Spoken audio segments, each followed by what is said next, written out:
إن الحمد لله نحمده ونستعينه ونستغفره ونعوذ بالله من شرور أنفسنا ومن سيئات أعمالنا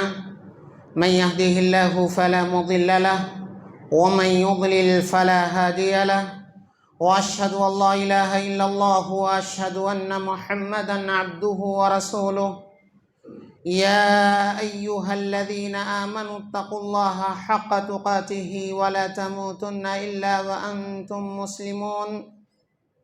يا أيها الناس اتقوا ربكم الذي خلقكم من نفس واحدة وخلق منها زوجها وبث منهما رجالا كثيرا ونساء واتقوا الله الذي تساءلون به والأرحام إن الله كان عليكم رقيبا يا أيها الذين آمنوا اتقوا الله وقولوا قولا سديدا يصلح لكم أعمالكم ويغفر لكم ذنوبكم ومن يطع الله ورسوله فقد فاز فوزا عظيما أما بعد فإن خير الحديث كتاب الله وخير الهدي هدي محمد صلى الله عليه وسلم وشر الأمور محدثاتها وكل محدثة بدعة وكل بدعة ضلالة وكل ضلالة في النار فقد قال الله تبارك وتعالى في القرآن المجيد والفرقان الحميد فأعوذ بالله السميع العليم من الشيطان الرجيم بسم الله الرحمن الرحيم وما قدر الله حق قدره والأرض جميعا قبضته يوم القيامة والسماوات مطويات بيمينه. حاضرین جمعہ، دینی و ملی بھائیوں، بزرگوں، نوجوانوں اور عزیز بچوں، اللہ رب العزت کا بے پایاں شکر احسان ہے کہ اس رب العالمین نے ہم اور آپ کو مذہب اسلام جیسی دولت سے سرفراز فرمایا. چنانچہ یہ اللہ رب العزت کا فضل اور احسان ہی ہے کہ آج دنیا کے اندر اگر دیکھا جائے تو ایک سروے کے مطابق ہر 5واں شخص مسلمان ہے. دنیا کی طاقتوں میں سے اہم ذخائر پر مسلمانوں کو قبضہ حاصل ہے. 50 سے زائد مسلمانوں کو حکومتیں حاصل ہیں. جتنے بھی ادیان دنیا کے اندر پائے جاتے ہیں، یہ مذہب اسلام ہی ہے جو اپنے ماننے والوں کو صرف ایک اللہ کا عقیدہ، ایک اللہ کا تصور دیتا ہے، اور اس کے ساتھ ساتھ یہ مذہب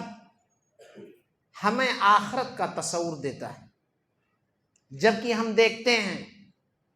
کہ کچھ لوگوں کے یہاں تناسخ ارواح کا عقیدہ ہے کہ اس جنم کے بعد بھی کئی اور جنم ہیں. کسی کا یہ عقیدہ ہے کہ یہ دنیا یوں ہی کھیل تماشا ہے اور اس کے بعد سب کچھ ختم ہو جانا ہے. لیکن ایک مسلمان یہ عقیدہ رکھتا ہے کہ دنیا کی تمام تر ترقیات کے باوجود ہر شخص مکمل طور پر رب العالمین کی کسٹڈی میں ہے، رب العالمین کی نظر میں ہے.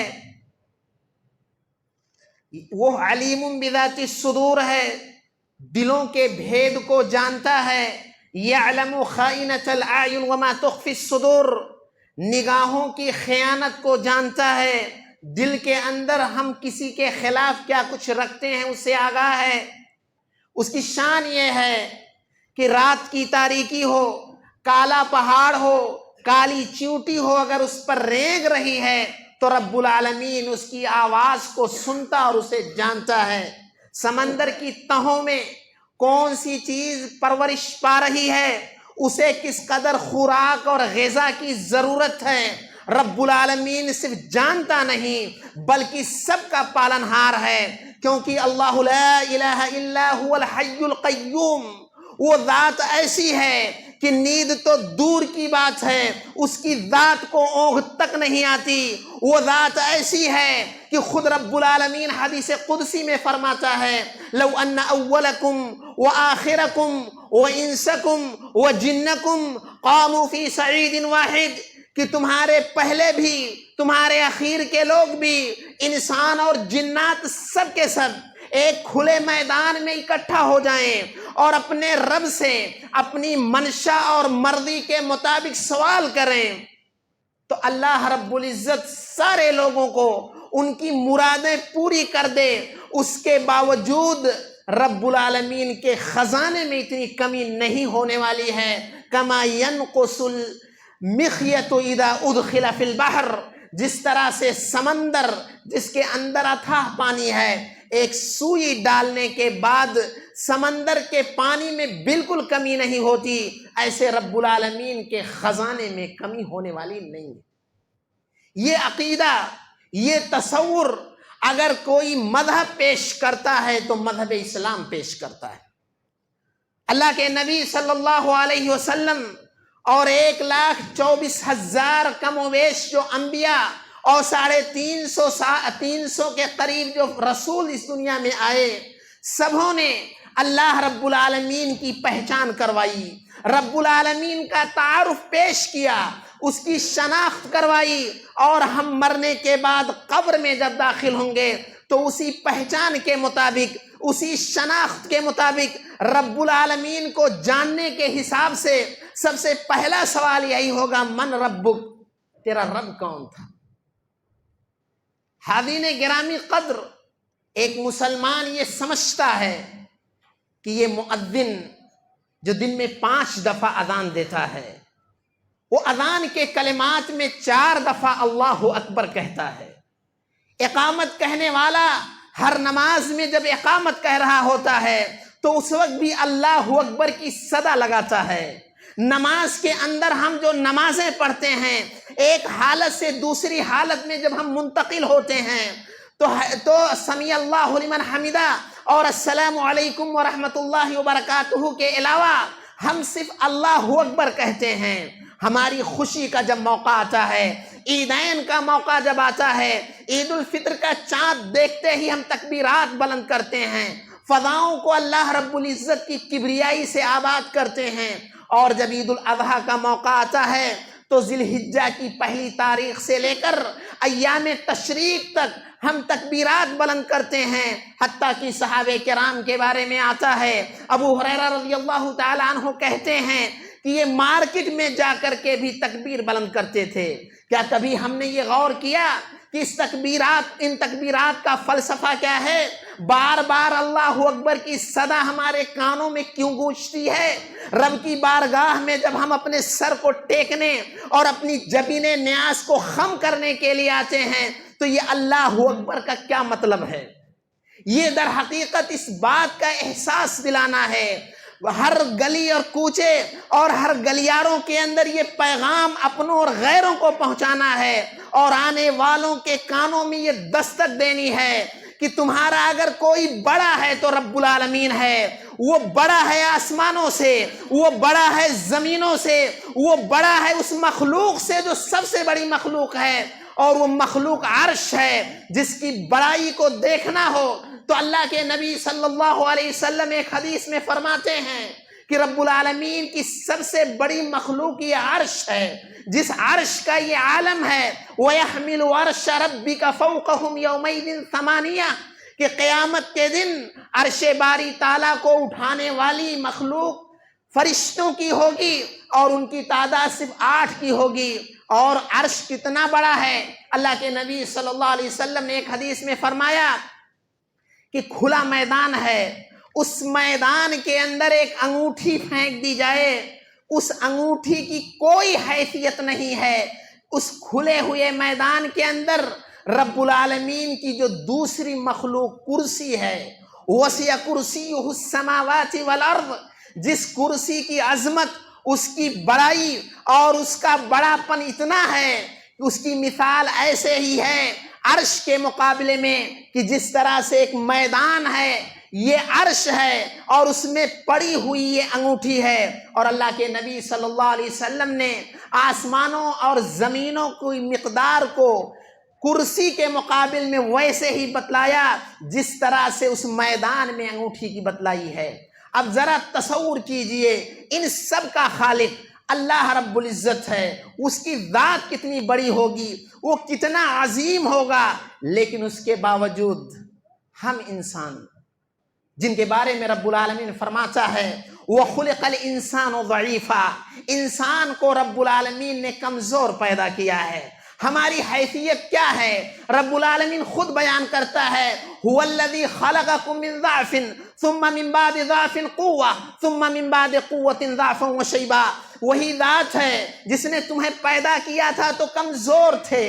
اور جب کچھ بڑے جوان ہوئے، کچھ طاقتور ہوئے، تو ایسی صورت میں طاقت کا یہ عالم پیچھے کون کیا کہہ رہا ہے، کیا کر رہا ہے، کیا ہمارے بارے میں اشارے کر رہا ہے، ہم اپنی طاقت کے باوجود ہی بہتوں کے محتاج ہیں۔ اور ثم من بعد قوت ضعفا وشیبا، اور اس قوت، اس جوانی، اس توانائی کے بعد ایک مرحلہ آتا ہے کہ ہم کمزور ہو جاتے ہیں، اپنے پاؤں پہ کھڑے اور اپنے بلبوتے زمین پر بیٹھنے پر قدرت نہیں رکھتے۔ ہماری قوت کا عالم یہ ہے، اور ہماری قوت کا عالم کیا ہے؟ اللہ رب العزت نے فرما ہی دیا کہ لوگ جن کو بھی بڑا مانتے ہیں مانیں، لیکن ساری کائنات کے لوگوں کے لیے کھلا چیلنج ہے، لن یخلقوا ذبابا ولو اجتمعوا لہ، سب مل کر کے ایک مکھی پیدا کرنا چاہے نہیں کر سکتے۔ وَإِن يَسْلُبْهُمُ الذُّبَابُ شَيْئًا لَا يَسْتَنقِذُهُ مِنْهُ ضَعْفَ الطَّالِبِ وَالْمَطْلُوبِ، اور سارے لوگ مکھی پیدا کرنا تو دور کی بات ہے، سب کے سب مکھی اگر کوئی چیز چھین لے، اس کو لینا چاہیں تو نہیں لے سکتے۔ یہ ہے ہماری عاجزی، یہ ہے ہماری کمزوری، یہ ہے ہمارا رب العالمین کے آگے بے بس ہونا۔ لیکن ان سب کے باوجود رب العالمین ہمارے بارے میں کہتا ہے وَمَا قَدَرُ اللَّهَ حَقَّ قَدْرِهِ وَالْأَرْضُ جَمِيعًا قَبْضَتْهُ يَوْمَ الْقِيَامَةِ وَالسَّمَاوَاتُ مَطْوِيَّاتٌ بِيَمِينِهِ، کہ لوگوں نے جو اگرچہ کمزور ہیں، جو اگرچہ نیند نہ آئے تو ڈپریشن کے شکار ہو سکتے ہیں، جو اگرچہ رب العالمین کے مقابل میں اولاد کا پایا جانا، بیوی بچوں کا ہونا،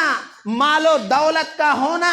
یہ انسان کی کمزوری ہے، رب العالمین تو بے نیاز ہے۔ ان تمام کمزوریوں کے باوجود، ان تمام محتاجگیوں کے باوجود، ان تمام فقر و فاقہ کے باوجود، ان لوگوں نے وما قدر اللہ حق قدرہ، رب العالمین کی جس طرح سے قدردانی کرنی چاہیے تھی، رب العالمین کے مقام و مرتبے کو جس طرح سے پہچاننا چاہیے تھا،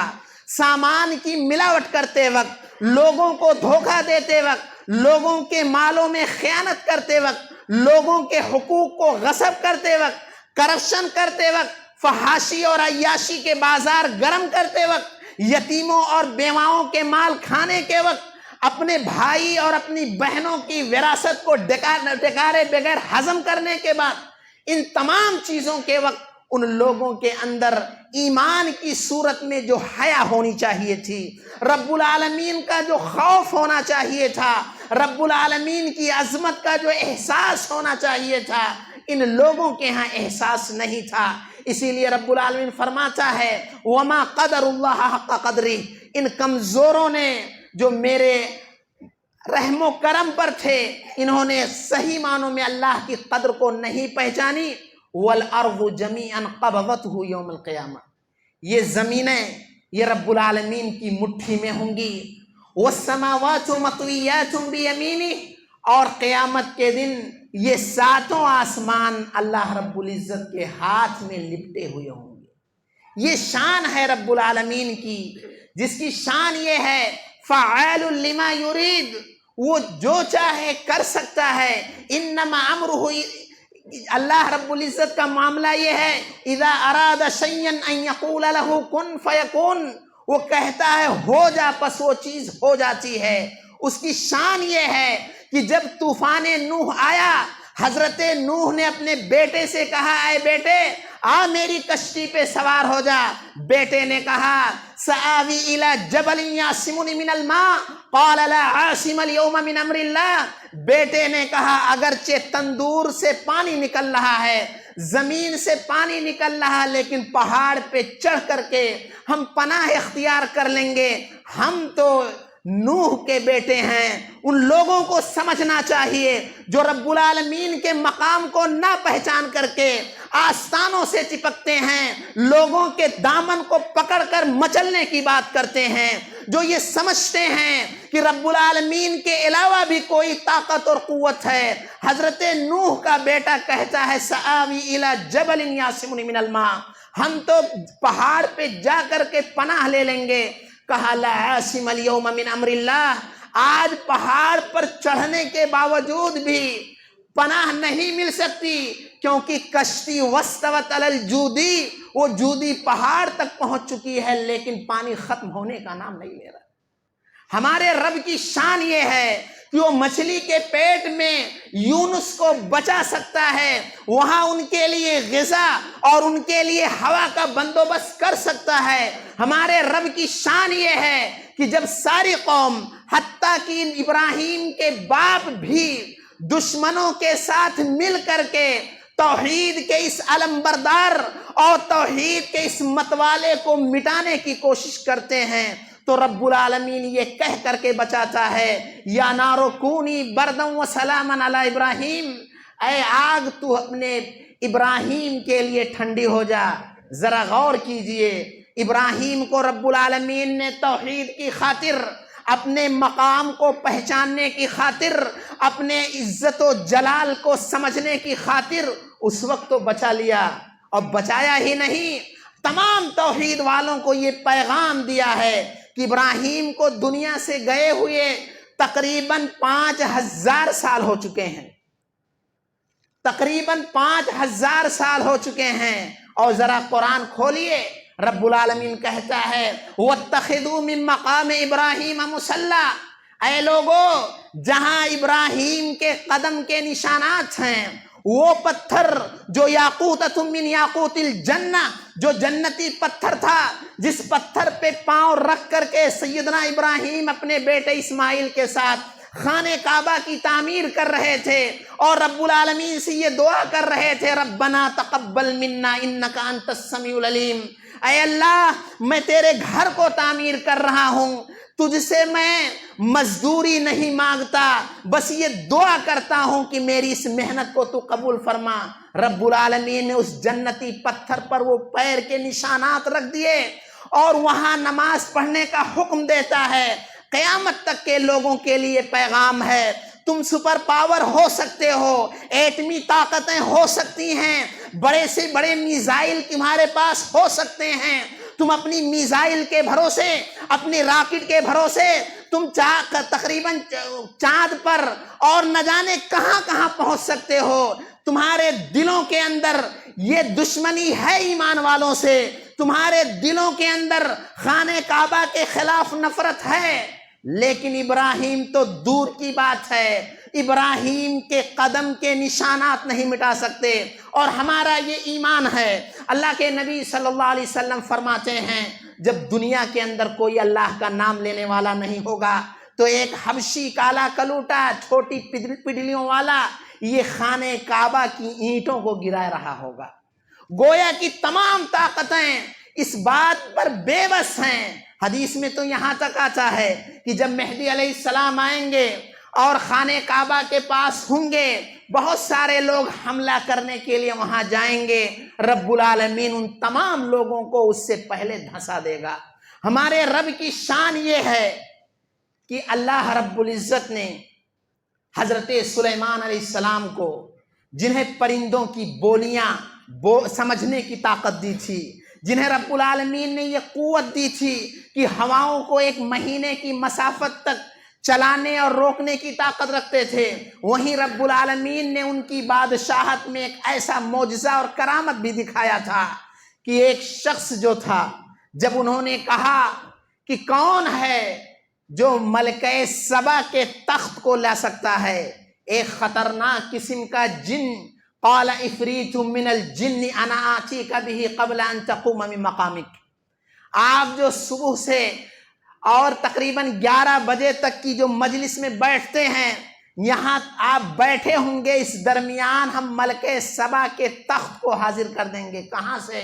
یمن سے لا کر شام پہنچا دیں گے، جہاں تقریباً 1500 کلومیٹر کا فاصلہ ہے۔ ایک شخص کہتا ہے قال الذي عنده علم من الكتاب انا آتيك به قبل ان يرتد اليه طرفك، ایک شخص جس کے پاس کتاب کا علم تھا وہ کہتا ہے اے سلیمان علیہ السلام، آپ پلک نہیں جھپکیں گے کہ میں اتنے میں میں وہ تخت لا کر کے حاضر کر دوں گا۔ یہ رب العالمین کی طاقت ہے۔ رب العالمین نے ایسی مخلوق کو پیدا کیا ہے، اور قرآن چیخ چیخ کر کے یہ بتلاتا ہے کہ اپنی کوتاہیوں سے، اپنی بدعمالیوں سے، اپنے رب کی ناقدری سے، اپنے رب کے مقام کو نہ سمجھنے کی بنیاد پر جو تم خطائیں کر رہے ہو، جو گناہ کر رہے ہو، مرنے سے پہلے سنبھلو، کیونکہ رب العالمین نے محض آواز کی بنیاد پر، محض تیز آواز کی بنیاد پر وہ قوم ثمود جو پہاڑوں کو تراش تراش کر کے بلڈنگیں بناتے تھے،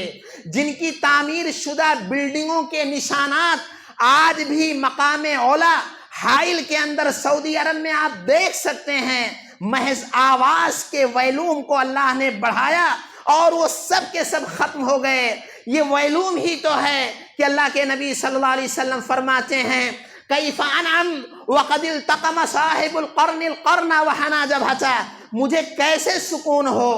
اسرافیل علیہ السلام سور کو لیے بیٹھے ہیں، وہ اس انتظار میں ہیں کہ جمعہ کے دن فجر کا وقت وہ کب آئے گا، صبح کا وقت وہ کب آئے گا، اللہ کا حکم ہوگا کہ اے اسرافیل سور میں پھونک مارو، اور وہ سور میں پھونک ہی تو ماریں گے کہ قیامت قائم ہوگی، سارے لوگ ختم ہو جائیں گے، دوسری دفعہ سور میں پھونک ماریں گے، اور آدم سے لے کر کے آخری انسان تک سارے کے سارے لوگ، جس میں انبیاء بھی ہیں، رسول بھی ہیں، یہ سب کے سب اپنی قبروں سے نکل رہے ہوں گے۔ رب العالمین کی طاقت کا عالم دیکھنا ہو تو ذرا قرآن کریم اور احادیث رسول دیکھیں۔ آج دنیا کے اندر طاقت کے مظاہر میں سے فوج کا ہونا بھی ہے۔ اللہ رب العزت فرماتا ہے وَلِلَّهِ جُنُودُ السَّمَاوَاتِ وَالْأَرْضِ،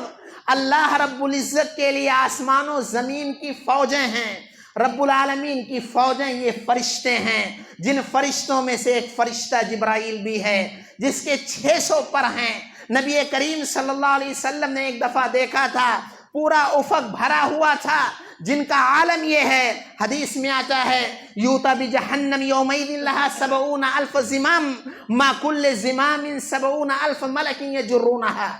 قیامت کے دن جہنم کو لایا جائے گا۔ جہنم کس قدر گہری ہے۔ ایک دفعہ اللہ کے نبی صلی اللہ علیہ وسلم نے ایک آواز سنی،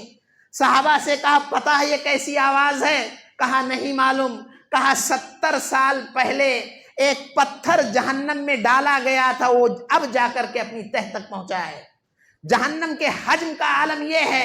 اللہ کے نبی صلی اللہ علیہ وسلم فرماتے ہیں قیامت کے دن جہنم کو لایا جائے گا، اس کے 70,000 لگام ہوں گے، ہر لگام کو 70,000 فرشتے پکڑے ہوئے ہوں گے۔ اگر آپ حساب لگائیں تو 4 ارب 9 کروڑ فرشتے صرف جہنم کو لے کر کے آنے والے ہوں گے۔ تصور کیجئے یہ وہ جہنم ہے۔ تمام جہنمیوں کے جانے کے بعد اللہ رب العزت سوال کرے گا حل امتلاتی، اے جہنم کیا تو بھر گئی؟ وہ جواب دے گی کیا اور بھی ہیں؟ اللہ رب العزت اپنے قدم کو داخل کرے گا، پھر کہے گی قطن قطن، یعنی پہلے جہنم تو بھر چکی تھی لیکن اس کا آتما، اس کا ایمان نہیں بھرا تھا۔ رب العالمین جب قدم داخل کرے گا تو کہے گی میں بھر چکی ہوں۔ ذرا تصور کیجئے اس جہنم کے ایندھن انسان ہیں، اگر یہ انسان رب العالمین کی قدرت کو نہیں پہچانتے تو انہیں اس حدیث کو یاد کرنا چاہیے کہ قیامت کے دن رب العالمین سوال کرے گا لمن الملک اليوم للہ الواحد القہار، دنیا کے اندر تم صاحب حیثیت تھے، صاحب منصب تھے، اپنے علاقے، اپنے شہر، اپنے اسٹیٹ، اپنے صوبے، اپنے ملک اور دنیا بھر کے بادشاہ تھے، لیکن ان تمام کے تمام بادشاہان چاہے وہ فرعون کی شکل میں ہو، جس فرعون کی دنیا کے اندر قدرت کا یہ عالم تھا کہ وہ انا ربکم الاعلی کہتا تھا، لیکن رب العالمین نے اس کو ایسا ذلیل و خوار کیا کہ وہ فرعون جس نے موسیٰ کی خاطر ہزاروں بچوں کو قتل کیا، اسی موسیٰ کو صندوق میں بچاتا ہے، اور بچاتا ہی نہیں، اسی فرعون کے گھر میں، اسی فرعون کے خرچ پر اسی موسیٰ کی ماں کے ذریعہ دودھ پلا کر پرورش کرتا ہے، اور اسی پانی سے، اسی پانی میں جس موسیٰ کو صندوق میں بچاتا تھا، اسی پانی کے اندر اسی موسیٰ کے سامنے انا ربکم الاعلی کہنے والا اور یہ کہنے والا کہ میں اپنے علاوہ کسی کو معبود نہیں سمجھتا، اس کو ڈبوتا ہے، وہ کہتا ہے آمنت برب موسیٰ و ہارون، لیکن چونکہ جان حلق تک آ چکی تھی، اللہ رب العزت نے اس کو نہیں بچایا۔ وہ رب العالمین ایسے تمام بادشاہوں کو قیامت کے دن مخاطب کر کے کہے گا لمن الملک اليوم للہ الواحد القہار، آج کس کی بادشاہت ہے؟ سارے کے سارے اونھے منہ پڑے ہوں گے، سارے کے سارے اپنے اعمال کی خاطر، اپنے گناہوں کے پیش نظر وہ پریشانی میں ہوں گے، پر وہ تو دور کی بات ہے، بڑے بڑے انبیاء، بڑے بڑے رسول اس موقع پر رب العالمین کے جاہ و جلال اور اس کے غیظ و غضب کے عالم میں سکتہ سب پر طاری ہوگا۔ پھر اللہ کے نبی صلی اللہ علیہ وسلم جب سفارش کریں گے، مقام محمود جب آپ کو حاصل ہوگا، جب سجدہ ریز ہوں گے اور رب العالمین ان سے کہے گا یا محمد ارفع راسک سل تعطا واشفع تشفع، پھر جا کر کے یہ مشکل دور ہوگی۔ اس لیے ہمیں اس دنیا کے اندر اللہ رب العزت کے مقام و مرتبے کو پہچاننا چاہیے، اس کی قدر و منزلت کو سمجھنا چاہیے، کیونکہ اگر ہم اللہ رب العزت کی پہچان نہیں رکھتے تو یاد رکھیے ہم صحیح معنوں میں اللہ رب العزت سے ڈرنے والے نہیں ہو سکتے۔ اللہ کے نبی صلی اللہ علیہ وسلم اپنے ہر خطبے میں، ہر نصیحت میں یہ بات کہتے تھے، لوگو اللہ کا تقوی اختیار کرو، اللہ کا خوف اپنے سینے میں سجاؤ۔ اللہ رب العزت کا خوف کبھی اسی صورت میں آئے گا جب ہم قرآن میں رب العالمین کو پہچانیں گے۔ قرآن کریم میں آپ پڑھیں گے تقریباً 10,065 دفعہ اللہ رب العزت صرف اپنا ذکر کرتا ہے۔ امام ابن تیمیہ رحمۃ اللہ علیہ فرماتے ہیں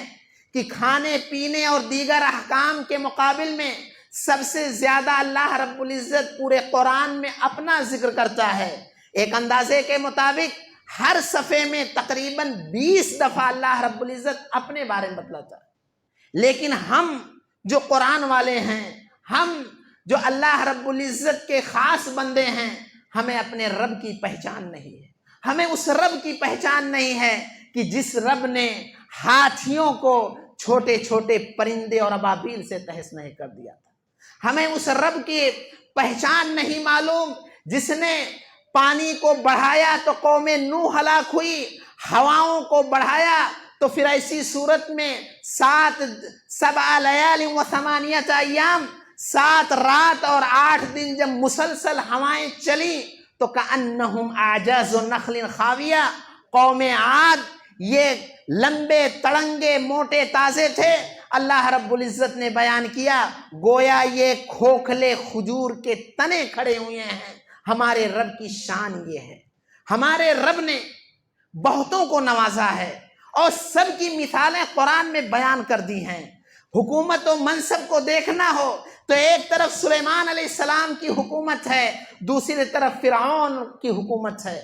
اگر ہمیں مال و دولت کو دیکھنا ہو تو قارون کو دیکھیں، ان قارون کان من قوم موسیٰ فبغى علیہ وآتیناہ من الکنوز ما ان مفاتحہ لتنوء بالعصبۃ اولی قوہ۔ قارون یہ موسیٰ علیہ السلام کی قوم کا تھا، مفسرین کہتے ہیں یہ بظاہر نیک انسان تھا، اللہ رب العزت نے اسے بہت نوازا۔ ایسا نوازا کہ وَإِنَّ مَفَاتِحُ لَتَنُوءُ، کہ اس کے خزانے کی کنجیوں کا یہ عالم تھا کہ ایک بڑی جماعت اٹھانے سے قاصر تھی۔ جب کنجیوں کا، چابیوں کا یہ عالم ہے تو خزانے میں رکھے ہوئے مال کی کیا حیثیت ہوگی؟ اس نے صرف یہی کہا تھا انما اوتیتہ من علم عندی، یہ سب میں اپنی کریڈٹ کی بنیاد پر، اپنی محنت و صلاحیت کی بنیاد پر میں نے حاصل کی ہے۔ اللہ نے فرمایا فخسفنا به وبداره الارض،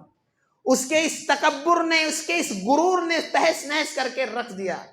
رب العالمین کی شان دیکھنی ہو قرآن پڑھیے۔ اللہ رب العزت نے ایک شخص کی مثال دی، کالذی مر علی قریۃ وہی خاویۃ علی عروشها قال انا یحیی هذه اللہ بعد موتها فاماتہ اللہ 100 عام ثم بعثہ قال کم لبثت قال لبثت یوما او بعض یوم۔ ایک شخص جس نے ایک بستی جس کو اللہ نے تہس نہس کر دیا تھا، کہا کون ہے جو اس کو دوبارہ زندہ کرے گا؟ اللہ رب العزت کے شان میں گستاخی کی، رب العالمین نے اس کو 100 سال کی نیند دے دی۔ پھر بیدار کیا، کہا کم لبثت، کب تک سوئے تھے؟ کہا 1 دن یا آدھا دن۔ کہا بل لبثت 100 عام، تو 100 سال تک سویا ہوا تھا۔ اپنے اس کھانے کو دیکھ جو رکھے ہوئے تھا، اپنے اس گدھے کو دیکھ جو ساتھ میں لیے ہوئے تھا۔ رب العالمین کی شان یہ ہے۔ اور اتنی ہی نہیں بلکہ سورہ کہف میں اللہ رب العزت نے ان نوجوانوں کو جو اپنی توحید اور اپنے عقیدے کو بچانے کے لیے نکل گئے تھے، 309 سال تک اللہ رب العزت نے ان کو نیند دی۔ انہیں جب بیدار کیا تو انہوں نے بھی آپس میں یہی کہا تھا لبثت یوما او بعض یوم، ہم 1 دن یا آدھے دن سوئے ہوئے تھے۔ ذرا تصور کیجئے، ہم 6 گھنٹے 7 گھنٹے 10 گھنٹے سوتے ہیں تو بھوک کی وجہ سے، پیاس کی وجہ سے، حاجت کی وجہ سے بیدار ہو جاتے ہیں۔ ہمارے رب کی شان یہ ہے وہ 100 سال تک، 300 سال تک نیند دے کر کے بیدار بھی کرنے کی طاقت رکھتا ہے۔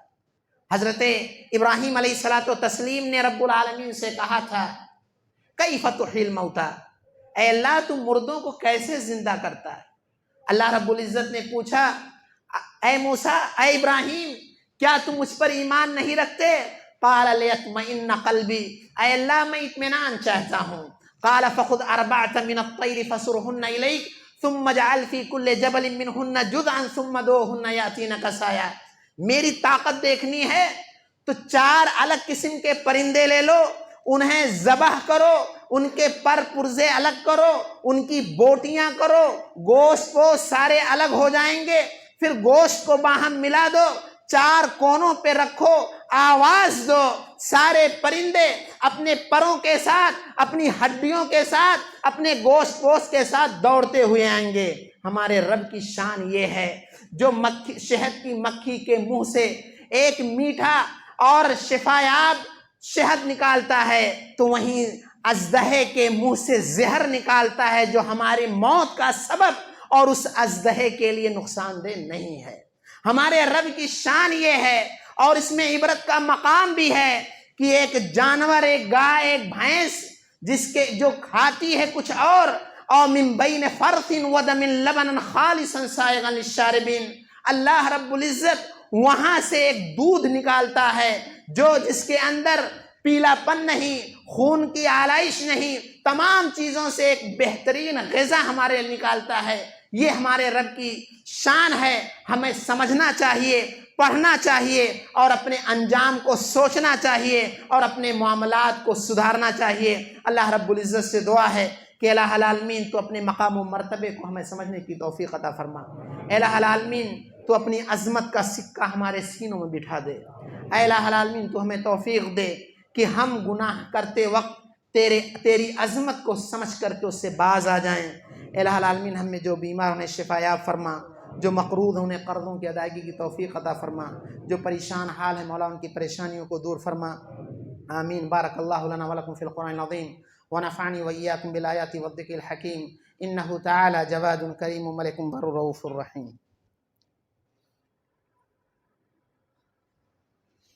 ان الحمد للہ نحمده ونستعینه ونستغفره ونعوذ بالله من شرور أنفسنا ومن سيئات أعمالنا من يهده الله فلا مضل له ومن يضلل فلا هادي له وأشهد أن لا إله إلا الله وأشهد أن محمدا عبده ورسوله أما بعد فإن خير الحديث كتاب الله وخير الهدي هدي محمد صلى الله عليه وسلم وشر الأمور محدثاتها وكل محدثة بدعة وكل بدعة ضلالة وكل ضلالة في النار. فقد قال الله تعالى في القرآن المجيد إن الله وملائكته يصلون على النبي يا أيها الذين آمنوا صلوا عليه وسلموا تسليما. اللهم صل على محمد وعلى آل محمد كما صليت على إبراهيم وعلى آل إبراهيم إنك حميد مجيد. اللهم بارك على محمد وعلى آل محمد كما باركت على إبراهيم وعلى آل إبراهيم إنك حميد مجيد. عباد الله رحمكم الله، إن الله يأمر بالعدل والإحسان وإيتاء ذي القربى وينهى عن الفحشاء والمنكر والبغي يعظكم لعلكم تذكرون. اذكروا الله يذكركم وادعوه يستجب لكم ولذكر الله أكبر والله يعلم ما تصنعون.